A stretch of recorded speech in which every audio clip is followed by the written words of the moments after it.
Assalamualaikum warahmatullahi wabarakatuh dan selamat petang. Terima kasih Tan Sri Yang di-Pertua atas peluang untuk turut sama membahaskan mengenai rang Undang-Undang Kewangan Awam dan Tanggungjawab Fiskal 2023. Saya ingin mengambil kesempatan ini untuk merakamkan ucapan terima kasih kepada Menteri atas usaha untuk mengadakan rang undang-undang sebegini.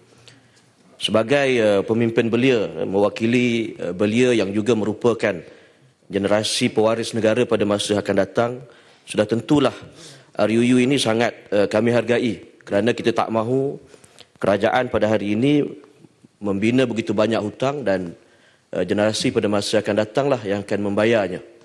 Jadi walau bagaimanapun kita juga memahami bahawa hutang-hutang yang dicipta ini, yang dibuat ini ada hutang yang penting yang boleh memberikan pulangan ataupun kesan pengganda kepada ekonomi kita. Cuma ada beberapa perkara yang saya fikir memerlukan penjelasan daripada Menteri. Yang pertamanya dalam 4 objektif ataupun intipati utama kepada undang-undang ini ialah objektif fiskal yang telah ditetapkan. Saya nak sentuh yang pertama, iaitu agak canggung apabila kerajaan meletakkan sasaran perbelanjaan pembangunan tahunan yang dilakukan itu peratus kepada KDNK pada 3%. Waktu kita bahaskan KSP RMK 12, kita menaikkan kita punya siling perbelanjaan kita daripada 400 bilion kepada 415. Dan jumlah perbelanjaan pembangunan dalam RMK 12 dalam tempoh 5 tahun ini hampir 2 kali ganda berbanding dalam RMK 11 dan juga RMK 10. Jadi pada satu masa kita menaikkan kita punya perbelanjaan pembangunan untuk menjana ekonomi kita kesan pasca pandemik dan sebagainya. Tetapi dalam RUU ini kita menetapkan paras minimum sebagai objektif fiskal yang kita nak sasarkan. Jadi saya fikir ini satu benda yang janggal dalam kita merangka RUU ini. Itu yang pertama. Yang keduanya, kalau boleh dicadangkan, kerana isu dan dilema kerajaan dalam pengurusan fiskal ini ialah pertambahan subsidi yang melambung dalam tempoh terdekat ini. Kalau kita tengok dalam tempoh 10 tahun, perbelanjaan subsidi yang kita peruntukkan untuk subsidi ialah secara puratanya 15 bilion setahun. Tetapi pada tahun 2022 angka itu mencanak begitu tinggi, iaitu mencecah 70.3 bilion. Dan 50 bilion itu dalam perbelanjaan mengurus, yang sudah tentulah kalau kita bercakap soal nak menguruskan kewangan, subsidi ini saya fikir sepatutnya lebih awal kita kalau disebut untuk korbankan berbanding dengan perbelanjaan pembangunan. Kerana sebagaimana yang saya sebutkan tadi, perbelanjaan pembangunan ini, khususnya perbelanjaan dalam sektor ekonomi itu, ialah perbelanjaan yang kita harapkan untuk menjana dan mewujudkan kesan pengganda ataupun multiplier effect kepada ekonomi kita. Jadi kalau ini bercanggah dalam dua sesi parlimen, saya ingat ini perlu diperjelas oleh kerajaan. Yang keduanya, selain daripada subsidi, saya tercari-cari dalam rang undang-undang kita ialah soal peruntukan kita untuk bayaran pindahan.